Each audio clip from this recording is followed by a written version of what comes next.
I pushed my chair back and stood. Son of a bitch, what are we waiting for? Let's go. We're calling in favors. By the sound of things, we're going to need help. And then there's the mayor. I'll have to deal with him. What do you want me to do, boss? See what the guys need help with for the time being. I have no idea the quantity of remains we're talking about, but I'm sure this is way more than we can handle alone. Do you think the Polaroids have anything to do with this? Clark raked his hands through his hair. There's a damn good chance of it. Start searching the statewide database for women that went missing between 1980 and 1996, when Darryl Sims went to prison. Got it, boss. Does anyone know when Darryl actually purchased the property? Don't know, but find that out, too.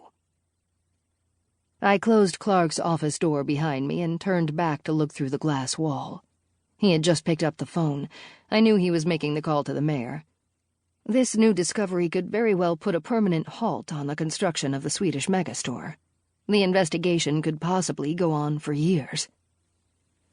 I approached Jack once he hung up from the phone call.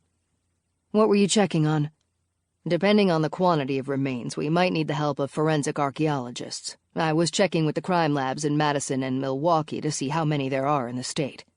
What did you find out? There are 4. How do we handle this kind of situation? If we let the bulldozers continue digging to see how many more bones they find, it's going to be an enormous mess. I think we need those forensic archaeologists. I agree, but maybe we should go to the site and see what Dan and Kyle can tell us before anything else. Okay, let's clear it with the boss first. Calling in the experts will have to go through him anyway. I glanced through the glass wall again. Clark was still on the phone. We better wait a few minutes. Let's get Billy to pull up the deed to the property and see when Darryl Sims bought it. Jack and I took the stairs to the lower level. Billy and Todd glanced our way when we opened the door to the tech department. I heard there's a mess brewing, Billy said. Word travels fast. Can you pull up the property ownership records for the Sims place? Sure thing. With a few keystrokes and clicks of the mouse, Billy had the deed front and center on his computer screen. Says here that Darryl Michael Sims purchased the 100-acre parcel on Highway G on April 9th, 1987. I tapped the desk with a pen as I sat next to Billy. Well, that tells us what we wanted to know. Unless forensic archaeologists say these bones are from an Indian village 200 years back, I'd venture to say Darryl killed a lot more women than just his wife and mother-in-law. Thanks, Billy. Yep, no problem. Upstairs and back in the bullpen, Clark was off the phone and sitting in the guest chair next to Clayton's desk.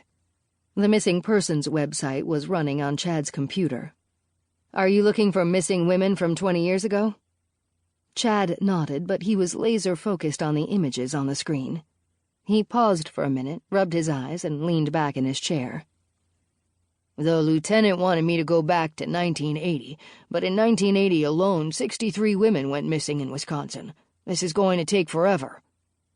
Don't go back that far. Billy just looked up the deed. Darryl purchased the farm in April of 1987. Start there. Chad changed the parameters on the website. That should save a little time. I'll only have to search for missing women those 9 years until he went to prison. I looked at the lieutenant and addressed him.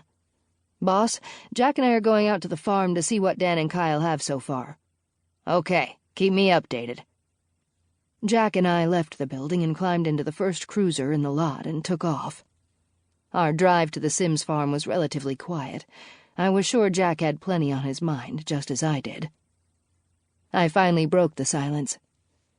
Do you have any idea of the magnitude this discovery might create? What if every one of those girls in the photos are buried in that field? The worst part is we have no idea who they are. Somehow we'll have to find the fastest way to identify them. I'd say we should narrow the parameters even more. Why search statewide? If these bones turn out to be from 20 or so years back, I'd say Darryl didn't have a lot of time to browse the entire state looking for victims. He was probably an opportunist that snatched anyone he could locally.